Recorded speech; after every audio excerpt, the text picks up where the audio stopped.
All right, welcome to another episode of the Digital Recruiter podcast where we share the ins and outs of what's working in the recruiting industry. I'm your host, Clark Wilcox, the founder of Digital Recruiter.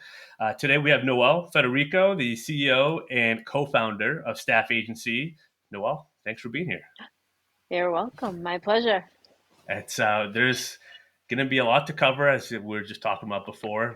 This could go in many directions, so we'll see what happens. Both of us like being off script, so we might be recording past dinner, but we'll try to keep the reins in. But you have such a cool background, and I know we've worked together before and it's been such a cool partnership. I've loved getting to know you. I think you just have such a cool story to share and just so much experience, and I've done so many things and kind of come into the recruiting industry. I'm excited for everyone to kind of hear your story. So if we get this started, like, yeah, talk to us. Like, describe the journey that led you to becoming the CEO of a recruiting agency when that was not necessarily your background.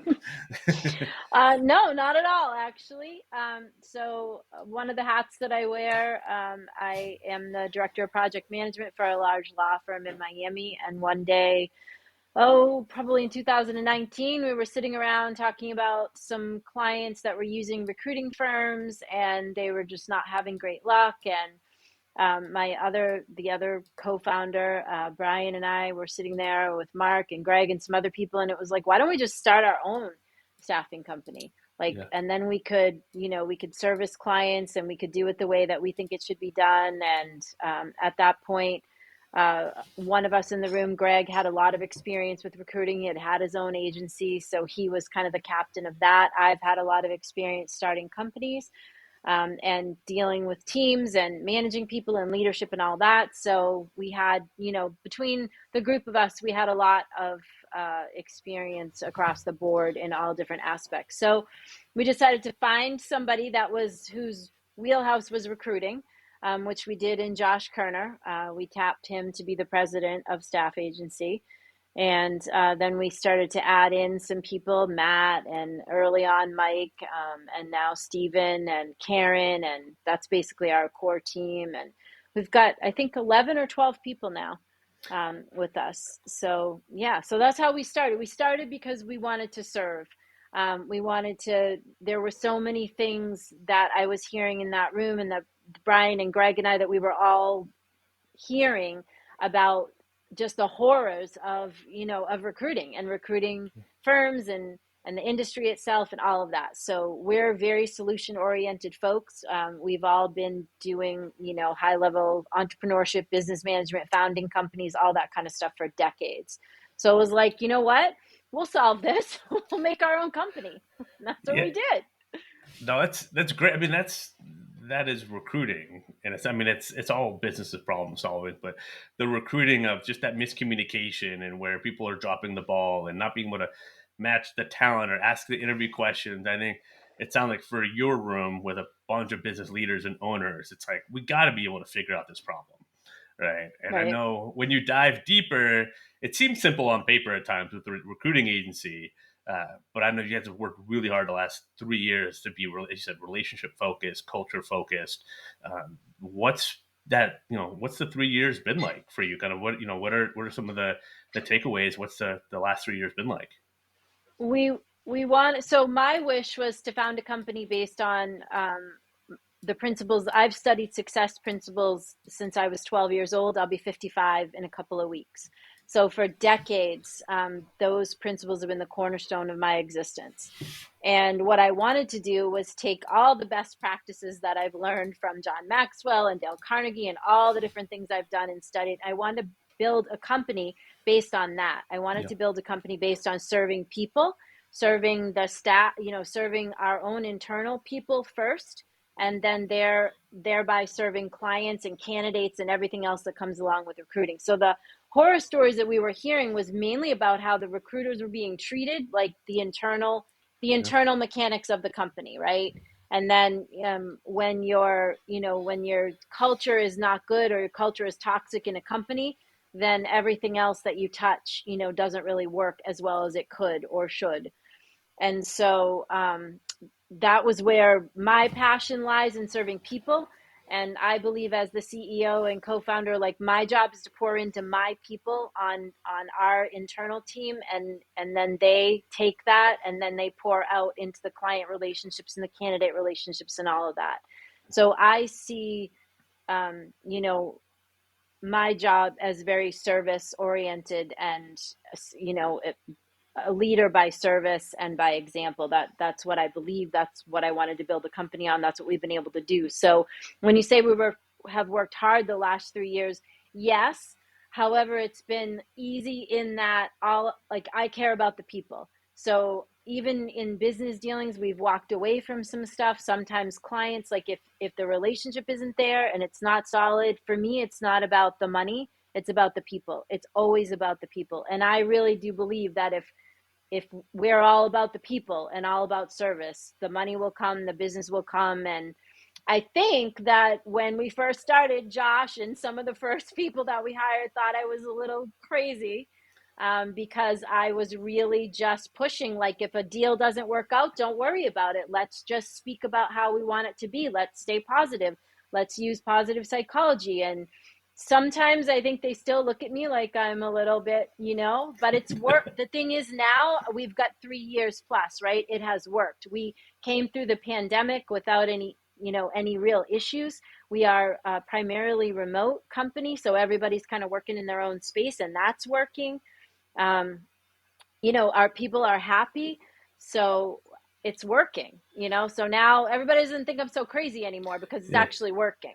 Yeah, well, one of the, and I'm hearing a lot of just incredible lessons in there and things I talk about all the time, and it's why we've worked well together. Me and you, me and the team is focus on the relationship, focus on what you need out of the relationship, which a lot of recruiting agencies don't do. It's very transactional and chasing recs and not really understanding and reverse engineering. Like, is this like a good role? Is this gonna role? Are they gonna hire someone? Is the candidate going to be happy here? Right, and Hmm. really thinking that through Right. before you just chase a Right. 20, $30,000 placement. I think you knew enough about the industry kind of coming in to be like, okay, that's the way it needs to approach, because that's how good business is done. And a lot of Hmm. recruiting agencies are founded, it's a recruiter that was good at selling that just starts their agency, but they haven't really learned like business and the whole scope and the people. And I think Hmm. that's what's cool is you knew, okay, I need someone day to day that has run the recruiting agency side of things before. But Hmm. a lot of the agencies they miss because they don't understand the 50,000 foot view of how Right. all the pieces that they're tying together. And it's been interesting to kind of know you guys for the last year and a half and kind of see how that's worked. And when we went to Vermont, I mean, it was clear everyone loved you and everyone had a lot of respect for each other. And does it mean everyone's going to be on the ship, every single year? Well, no. I mean, things happen, people change, right? It's still a performance based business. But you really created the environment for like, hey, this is what it's going to take if you want to be here. Like, how does that sound to you? Right? Like, we're going to invest in you. We're going to invest training and tools and everything else. Like, just treat it the right way. Like, yes, you do have to come through. Like, it's a business, but we're going to give you everything you need. And people Right. are kind of like, oh, like I have the option. Like, they're not used to that. And I know because I've talked to a lot of agencies, a lot of recruiters. That's very rare. So that was really cool, and kind of doing that retreat with the team. I love that you like prioritize that as well. Like, yeah, Yeah. you're remote, but like let's get together and like, what do we want to be in a sense, Right. right? Right. Where did that like background come from of like team building? Like, you mentioned you kind of studying it forever, but like you're so passionate about it. Like, where did that come from? So one of the things I do is I'm an executive coach as well as a consultant and many other things. And my mom was an executive coach. So I grew up like traveling with her, doing seminars with her, watching her coach people and entrepreneurs. And she was doing all the kind of law of attraction coaching stuff before it was a thing. Yeah, So, she was doing this a long time ago. I'm 55, or I'll be 55, like in the 70s and 80s. Like she was already there, yeah, where like for everybody now it's like, oh, this is a new thing. It's like, no, that was my whole life. I had a very odd childhood, we'll call it. My mother was more of a trainer and a coach to me, than a parent. My grandparents helped to parent me. My mom was an entrepreneur and a single mom, and I just this is how I grew up. I grew up understanding that service was what had to be done, that it was our job to serve people. Um, that, we're, my family is Catholic and we're spiritual to an extent, and I was just taught service. That's really all I know. In all honesty, I Yeah. only know how to care about the people first, and I've always been taught that if you cared about the people, the money will follow that. Yeah. And where you get a disconnect is when you start chasing money rather than uh, being of service. So I've really hammered home with our team that we're, yes, to your point, we have to do business so that we can pay everyone and have a salary and all of that. However, it's about the relationship. So I don't want you chasing a placement just to chase a placement. I don't want you stuffing someone into a job just to get money. Like, that is going to fall apart. It's going to ruin our reputation, and we don't operate like that. Yeah. So you have got to come from a place of service, and in that you kind of have to have some trust, right? Because I was just talking to Matt a little while ago, one of our managing directors, and they've had a rough week with some stuff, and I said, Matty, remember, when something goes away, something else will come. And it's our attitude when something goes away that's going to bring the next thing. So if when a deal seems to fall apart, if we just go, okay, there's something better coming, and as leaders, when we're saying that to our team, like, don't worry, something better is coming. Did it fall apart because we made a misstep? Did we do something process wise, that we shouldn't have done? And if we did, great. How can we fix it for next time? Let's move on. And then if we didn't do anything process oriented, if it was just that the person didn't want the job or the client changed the whatever, then don't sweat it. More business will come. Like, don't, so I think a lot of, not just the recruiting industry, all industries, right? There's very much a lack mentality, a panic mentality. If something goes away, if something falls apart, if you know, all that has energy, right? Uh, Yeah. Energy is a real thing. It's a real thing in your life, in Yeah. everyone's lives, and it's a real thing in business. And how you, as leadership, put out your energy to your team and the people that you deal with, that is the way that they're going to behave. So you can't be leadership that just has lip service. You have to be leadership that shows the actions that are following through, with what you say. And I might be a lot of things. One thing I do is I walk my talk. So if I'm telling you something, I'm doing it. And I remember when Karen came to visit me a few months ago, she's another one of our managing directors. She came to my home for the first time, and she was like, wow, everything is so like right, neat. And she's like, you really are, who you say you are is really who you are. It's how you live. It's what's happening here. Like, not that she was surprised, but it just gave her that extra, like, wow, okay. Because she had met me before in person last summer when you guys all came, but she had never been to my home. Yeah. So, she was able to see that it all lines up. And in truth, that's the only way, to lead people. You have to walk your talk, and you have to treat people the way that you want to be treated. It's really interesting trying to do that in this society where there's like diminishing, right? The trust has been kind of broken, right? We get bombarded by emails and phones and TV and just everything and trying to get our attention and our money. It's really hard for people to believe that approach at times, right? And it's Mm-hmm. like, and it's just as you said, just staying with it and like walking the walk and just making sure internally you're aligned. And so it's like it might seem new to some people, or like, oh, I don't know, but you just keep like the only way from I've learned is I've gotten some of that feedback that I'm a little unorthodox at times myself. And like you just have to stay true. But as you said, like Yep. you have that abundance mindset versus like fear based. There's Right. so much fear based out there. When people come across that, they're like, wait a minute, is this real?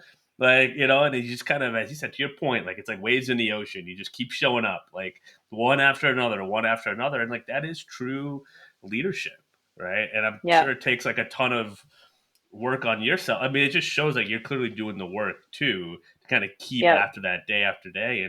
And you're right. Like you have that energy, that mentality with what you invest your team in like systems and helping them make things repeatable and that they have opportunities to go back at it and not worry about stuff like that's a powerful combination, right? You kind of have that internal belief mixed with some like Right. real business systems. Right. And that's what people might not know, like until they check out your LinkedIn. Is you're saying all this historic, as coaches, but you have this whole CFO background too. Like you've dealt with the business, you've dealt with the money. 14, yeah, 14 years. I've been Yeah, in a C-suite position for clients in companies for over 3 decades. So I've been CMO, CFO, all kinds of different things. So yes, my background is in business, and my background is also in mindset training. I mean, yeah, that's what I've been trained in mindset training since I was 12 years old. I have done tons of transformational work, landmark education, Dale Carnegie, all kinds of things. Always, yeah, my mom was always dragging me to when I was 12, yeah. 13, let's go here. I want you to do this training. And I thought she was crazy. I really did. But now, looking back after seeing what I've been able to accomplish so far in my lifetime, like it was an incredible gift that she gave me, back then. You have to your point with like the news and the this and the that and everything coming at you, if you really want to have a growth mindset versus a fixed mindset, and that's really what, as a human being, really what I do is drive change, right? I drive change from a fixed mindset for people, businesses, whatever it is, to a growth mindset. And what that means is you become conscious of what you put in. It's just like a gas tank. You wouldn't put sand in your gas tank, okay? So to sit down and watch the news every night and watch, it's not going to help you. It's like if you really want to grow and be successful, you're an entrepreneur or you're a sales or recruiter responsible for your own sales, a business development person that you're responsible for your results. You need to start looking at your daily habits, because that's where you're going to find your future. You're going to find your future in what you do every day. So if you talk like, a entrepreneur and like a great salesperson, and then you walk in your door and you grab a beer and a box of devil dogs and you sit on the sofa and you watch Lifetime or CNN or Fox News, and that's what you do from the time you come home till the time you go to bed. I have news: nothing's going to change for you, and you're not going to meet probably most of your goals. Yeah. You have to start to look at your daily habits, and then you have to start to change. And that's the growth mindset, right? A fixed mindset says, I only have this much of an education. I'm never going to be able to make that much money. I can't do that. It's not historically possible. My family comes from this background. All that's just a bunch of, you can do anything that you want. You have to be willing to do the work. You have to be willing to do the work. And that's where most people fail. Yeah. Business owners, sales, everybody, most people fail in the actual action, but in the consistency of the action. I, Because anybody can take a great action for like a week, and then when it still looks like it's not, it's like those people that go on a diet and then in 3 days they're still fat, and they're like, forget it, diets don't work. Well, you know, you you don't. Yeah, have to be you're not the one consistent. putting in the work, right? And it's Right. you're speaking my language, the digital recruiter language, right? So we have three phases when I work with people to begin with, right? It's we got to initiate, right? Come up with a plan, initiate it, refine it, what's working, what's not working, and then stay consistent. And that's the most Yeah. important one. I've learned it's so easy to drop off. I mean, as you said, with fitness is a huge one, right? The gym, how it looks on January Yep. 2nd versus January 30th, right? That's a whole thing every Right. year. I've definitely been guilty a couple years myself on that. But it's such a huge part of it, and it's so easy to fall off, and especially in recruiting, when that energy you talk about, that doing the work. If a recruiter say makes 50 placements in a year, that could be an incredible year, right? Right. But those are Yep. 50. If those happen on different days, well, that's 50 days out of 365 days that you're truly Right. getting a win. How are you reacting the other 315 days? Right. Days Right. like that's how do you show up those days? Because Yep. it's I had a post this morning talking about football. Like the games are like 1% of the year for football teams. Mm-hmm. Like they Right. spend almost all their time practicing and training and film study, all that kind of boring stuff. But it's like that's the stuff it takes when no one's watching to be like, Correct. wow, how'd you build this business? It's like, well, you weren't there for the hours that I put in, right? The Right. hours we all put in, and when it Right. wasn't easy. It's Right. such an important point. And Um, that, I mean, and that's where your future is made, is in the mm, moments that nobody else is looking. yeah, Because it's like, how do you behave when no one's watching? yeah, What are you doing then? Yeah. We can all behave in a, in a fine way when everyone's eyes are on us. It's, well, what are you doing when nobody's looking? That's Yeah. where you're going to find your future, in, in those habits. And to your point with goals and all that, it's great if people start to think that, like, instead of setting, quarterly goals or end of year goals or whatever, it's like a growth. What is your growth plan, right? That's what I say to clients. Like, what is your growth plan for the next 12 months, the next 2 years, 3 years? Because in a growth plan, we understand that we have milestones in there that we want to hit, but once we hit that, then we're on to the next thing. Yeah. When you work off a goal plan, it's like, oh, I reached that. Now I can sit down and now I'm good for, and that's where people get stuck, because instead of seeing it as progression and a growth plan where we're always in motion, it's like, oh, I set 5 goals and then I hit them, and then, and so you lose momentum, right? Because, sales, Yeah. anything that's driven like that, you've got to keep applying pressure on the gas pedal, and keep it at a steady pace. And sometimes you'll rev up and sometimes you'll rev down, but you want to keep it at a steady pace. And when people sometimes when they make goals, they completely let off the gas because they made their goals. Right. That's it. Then you got to Job's talk, done. then you got Yeah. to, right, then you got to talk with them again and go, okay, now we need some more goals. Yeah. Whereas if you are working with people and you're saying, what is your growth plan, and you have them always looking, like, let's keep looking. Okay, good, we're here now. What's 3 months from now? What's 6 months from now? What's next year? What's 5 years from now? And then you lose that, like, you stop stopping, right? You're always just going.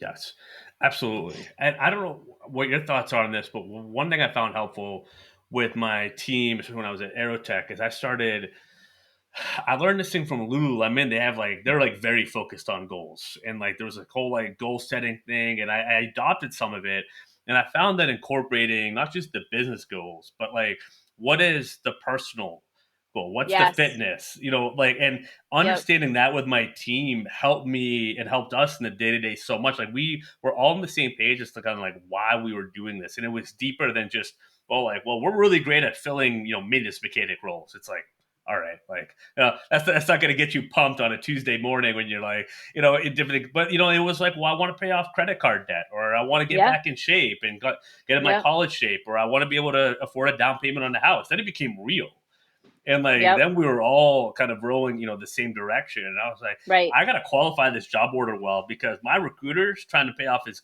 credit card debt, or he's trying to buy an engagement ring for his Yep. girlfriend and all that. Like it just became very real.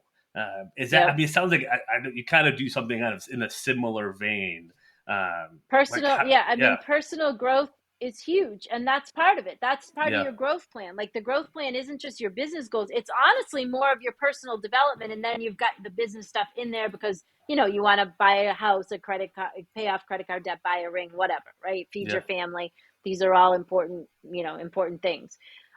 The companies, as we move forward into the future, it's becoming more and more important for companies recruiting whatever industry, to recognize that it's our responsibility as CEOs, leadership, C-suite, to be concerned with the personal development of the humans that are under our watch. Because without that, it's empty, right? If I'm not concerned with my people as human beings and what's happening with them and how I can drive them to grow, then what's going to happen to my company? It's going to become complacent and stale. If all I care about is the bottom line and whether or not you guys made your sales goals, okay, well, what if Susie's mom has cancer? And what if Betty's kids, something's going on with them? And what if, if I don't care about that, if I don't understand that, then I have failed as leadership. Yeah. If I am not if I am not first concerned with the personal development and growth of the human beings that are under my watch, then I'm a failure as a leader. Yeah. Okay? Because when you care about the people first, then they will move mountains for you. You can tell I'm very passionate about this. That's what I love about They you. Yeah. they will move mountains for you. I mean, it's a real, I see how some companies treat their people, and it deeply disturbs me. I have seen managers and leaders not care if a parent needs to run out to like fire somebody for running out to get their kid, or making a parent feel like they can't leave their give me a break. Is Yeah. there any piece of work on that you know of that like someone's gonna I mean, maybe if you're like your fingers on the nuclear weapons and you can't take your finger off or something, okay, but that's like the rare circumstance, right? Yeah. Like if I'm doing a financial report, I don't think anyone's going to die if I have to go pick up my kid for an hour. And for you as leadership to make me feel like a jerkbag because I've got to go get my kid, that's ridiculous. So, I mean, I see a lot of that, and it it really disturbs me. My hope is that we will build an incredible company that someday will be like Zappos, where people will be coming to us to say, um, you know, how can you, uh, how do you build a company like that? Yeah, like how do you build it? I want to be part of it. I know I want to be a part of a company like that, right? I want to be part of a staff agency because I've heard how you treat people, and and that's where people, just that goodwill that people can build, and business owners. I mean, you could get people will take less money to be part of a culture like that. Now, you don't always want to offer less or anything like that, but in agency recruiting, that could help you get off the ground as a business, right? If you have that type of culture, and if it's performance based and people know what's expected of them, but they're going to be taken care of, like that's a way to do smart business. And like that's what I Right, think a lot of people miss at times. It's like if you lead with that, as you're saying, and you exemplify, like people will like they'll sacrifice to be part of your team and to help get the everything off the ground and get it to where like everyone wants the company to be, which is right. really powerful. So I want to touch on something you mentioned, kind of the leaders, and I know you're passionate about kind of the generation coming into the workforce, and with technology, and just every generation was like had a completely different experience. I would say the last three generations, how they're raised, how they communicate, how like what are your thoughts on that, and kind of like what's your approach to that kind of in your business. Um, in our business, well, in every business, really, right? Because when I Yeah. look at things, I'm kind of looking at it because we do consulting and we do training now and all those kinds of things. So we've added that into our staff agency scope. So um, for the first time, pretty much ever, we have a lot of different generations in the workforce, right? We have boomers, we've got millennials and Gen X's and Gen Z's, and now we've got Alpha coming up behind that. And so each generation, has a particular way that they do best to be interacted with. Yeah. And so gone is this whole idea that you can manage a clump of humans in a particular way. It's really, we're really into the age of having to understand and manage people individually as people, and have an understanding of people. So I think leaders, going forward, if you're in leadership, you really have to start to dig into this whole generational diversity conversation and kind of understand the different generations that your team is comprised of, and then do some, cross mentoring, right? Because the younger people probably could definitely help the boomers with technology and things like AI and all that kind of stuff, Yeah. and the boomer generation and even the Gen Xers, like we can help the younger generations with people skills and soft social skills, because a lot of the younger generation was raised, with a tablet or a phone in front of them, and they are it's difficult for them to have like confrontive conversations like face to face. They're used to just texting things, or making a little video or doing a TikTok, and everything has its place, right? Because we're not going to be a society that's moving forward if we don't embrace and have grace and space for like every piece of that. Yeah. So we have to figure out ways to capitalize on everyone's strengths, right? The generational strengths. And then make ways forward, because how you might hire, let's just say, an alpha or a Gen Zer, that process is not going to work for hiring a baby boomer, right? Like it just isn't, because that's not what they're used to. Yeah, and that's they have rich experience, right? So you may want some of those people on your team because you have a younger generation that's great at tech and great at AI, and honest to God, not so great at the human interaction stuff because they just don't know it. yeah, It's not what they're used to. yeah, So you've got to figure out ways to bring, to cross all these things together, and have your teams comprised of, you know, members from every generation, and then where they're mentoring each other, and everyone has a voice, and everyone has a listening for all of the different things, right? You don't want the boomers saying that these, the Gen Zers and the alphas don't know what they're talking about, or they don't like, because without the technology, the boomers aren't going to get very far, yeah, so it's it's like that. You've got to be able to start really understanding that. And there's a lot of leadership or people that just, they have their head in the sand, right? They're like, what has worked will always work. No, no, yeah. it won't. It's right. It There's won't. there's fundamentals are there, right, in business. I could talk about, well, you have to source a certain way, you have to screen candidates a certain way, but there is very real societal like shifts that happen in the way we interact and communicate, and it's refreshing to hear a leader like yourself just talk, like, just dive into it. You're like, hey, this is a reality, and instead of saying, well, I don't want any Gen Z or I don't want any baby boomers, it's like, well, how can we make this work? Because if you do that and you show people a different path or a path they weren't expecting, and it betters themselves, right? They're just, it builds on that loyalty. Then they become much more bought in, and it's from a very real, authentic place, and not forced culture, which I think you and I have seen all the time, and it makes Right. us sick.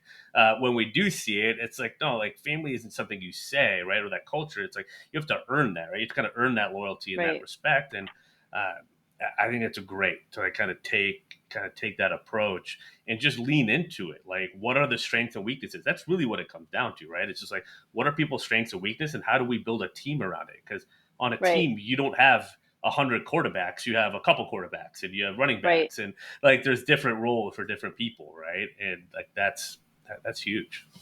And So you have to have space and grace for everybody, right? Because there's like yeah, all different, genders now too, right? Which is different than it was when I was growing up, or even when I started to learn about leadership. So you cannot reserve the right to really have an opinion about people's personal choices, because if you're doing that, then you're not, you know running yourself in a diverse and equitable way, right? Because I would never, you know, somebody's gender choice or whatever might not be what I would choose, but I would never want someone to come to the table and feel disincluded by myself or my management, right? Never. I would want, no matter how they were dressed or what their, particular persuasion was or whatever, I would never want anyone to feel like they couldn't have a voice at the table.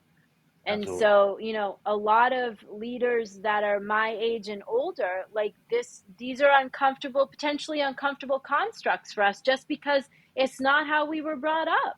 Hmm. We were brought up with Archie and Edith Bunker, right? And the Jeffersons. And like, I mean, that's the show, that's the shows that were playing on the TV when I was a kid. Yeah, So if you want to lead successfully, you must keep challenging yourself, right? I have to keep sticking in my face what's uncomfortable to me. I have to keep being willing to learn. When AI first came out, you know, um, Brian was like, "Look, this is great," because he's a techie, and I was like, "Oh my God, stop with the AI." yeah, And now I'm like, okay, it's not going away. So what did I do? I got some books on it. I got myself a subscription to Chat GPT-4. I started figuring out how to prompt it, how to make it work for me, how to have it develop content with me, not yeah, for me, because my big thing is my authentic original voice, and I don't want to lose that. yep, So that's just an example of I would have preferred to keep my head in the sand. Honestly, I'm just going to be honest. I don't like that. Like, I'm not a techie. It's just like I don't want that. I don't like it. yeah, But I'm also not a stupid woman, right? So I recognize that, wow, I better get on the bus and I better learn. I better Yeah. learn how to make it work for us and for me, or I'm going to be left behind. And then I'm going to be one of those like static leaders that's useless because I don't understand. Yeah, you got to keep, you got to keep the iron sharp. It's really important. With that, right? You give your team so much of you, right? Like so much of your time, your energy, the support, right? Fostering that environment, right? The tools, the training. How do you approach, and sometimes in environments like that, and I've kind of worked through this in my own career as an owner and as a manager in a company, is how do you set the boundaries, right? Because sometimes people, I say recruiting, you're only as good as like you're kind of the weakest link in the team, because people are going to, especially if they're going to point to that person or look at that, or like, well, they can get away with that, like I can get away Mhm. with this. How do you make kind of like determine and enforce some of those boundaries? Like, what's some of your approaches there? Boundaries with like, give me an example. Boundaries with team, Yeah, or with boundaries like, on my time, or boundary, like tell me what. yeah, what boundaries? So we talk like recruiting, like we say recruiter performance. Like, is a recruiter, are they, profitable? Are they bringing revenue to the company, right? Are they hitting like their marks? Are they, Gotcha. participating kind of with the team? Yeah, those kind of like, kind of So evaluating your team. Yeah, we have some metrics that have been set, and we really strived at onset not to be the typical recruiting company that is, banging people over the head to have this many phone calls and do this much, whatever, right? yeah, So at first we had we didn't have any metrics really, and yeah, then and that was part of the reason that we included you in our team meeting last year, is because I recognized I know when I'm doing something that's not working. I recognize that we needed metrics, yeah, because it helps the person know if they're hitting the mark also. yep, So we had to figure out how to create metrics that were supportive metrics rather than metrics that made people feel terrible, or metrics that they felt were insurmountable. So because recruiting is not my wheelhouse per se, that the mechanical acts of recruiting, I relied upon Josh and Stephen and Maddie, and with some help from Greg, who's an outside consultant of ours, and a friend. And they invented and created the set of metrics, how we would judge people's performance. um, so that's kind of the boundary with that, right? And then the protocol with that is we have teams. So that's another thing, is like, I believe in management in small pods. So I think that linear management with one person and like a clump of people, like I don't think that's a workable construct anymore. So we go out like this. So we have managing directors, and they each are responsible for a team. And then that allows the managing director to have a very personal relationship with that team. And then, we are still small enough that we're having, an all staff meeting, one that I happen to appear on every Friday. So, I get to see and kind of hear what's going on. I just sort of sit like a fly on the wall. So what happens is, with those metrics, every day they're being reviewed by the team, by the managing director with the team, and people know if they're not performing well. And so let's just say if someone isn't performing the way that they really need to make it work, then we interact with them to try and see why that is, right? So we use DISC as a tool, in our in the way that we run our company. We also use an executive coach, an outside executive. Well, she's an inside outside executive coach.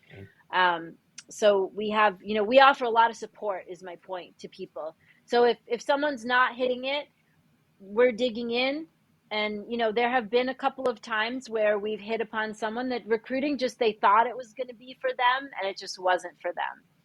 yeah, And then they ended up leaving, or we had to ask them to leave. But it has been, honestly, in the last 3 years, very few and far between that, those things have happened. yeah. And well, it's real. Like it's there's not a 0% turnover rate anywhere, right? And so it's part of, it's part of business. It's like not the most fun part, but there's some real lessons there. The recruiting industry has been hit pretty hard this year, especially in different, certain sectors. And we started working together last summer. I was working with Steven and Josh, and then I went out to Vermont August, and we talked about the metrics, and you guys and kind of came up with a plan. We came up with a plan on like how to enforce that, and with the onboarding. And I don't think it's a coincidence that like doing that with the relationship, the culture you had built, like and through the winter, and I think we had helped. We found we've helped Karen and Michael and Carly, right, are all team members that digital recruiter help you find and we place with you. Yep. I think they're all like thriving in their various roles. I know Michael had like an all-time month, right? And it's just Yep. like those, like the people, the metrics. Let's get after it. Let's do it. And you're able to Yep. have your best months you've ever had in a year where agencies, a lot of them are struggling, right? So it's like all of that blending in, like it's a testament. I think you guys are a living testament to that, like how to do it. I said in tough times, you guys are thriving, which I think that speaks volumes. Yeah, I mean, honestly, if you ask me, I'm going to tell you it's because we care about the people first. And Yeah, then, and then I have the best crew of managing directors ever. yeah, They know recruiting inside and out. They come from the right place. They are hard workers and they know how to drive the bus. yeah, Because I'm not a recruiting person and that wouldn't, I I could probably, know how to do it, but that's just not, I'm just very honest. That is not my wheelhouse. My wheelhouse is management, leadership, you know, those types of things and absolutely. business, formation and breathing life into a business and knowing what I don't know that I don't know. And then putting the right people in there that do know it, That's it. that can help me figure it out. Yeah, putting the people in So, positions to succeed. I mean, that's the name of the game. yeah, It's always easier said than done, and it takes someone dedicated to it like yourself that has experience, has done it right, done it well, that's keep studying the game. Right, you keep studying this and getting right. better. It's huge. And speaking of that, I know I kind of asked last second, but I know there was a couple books.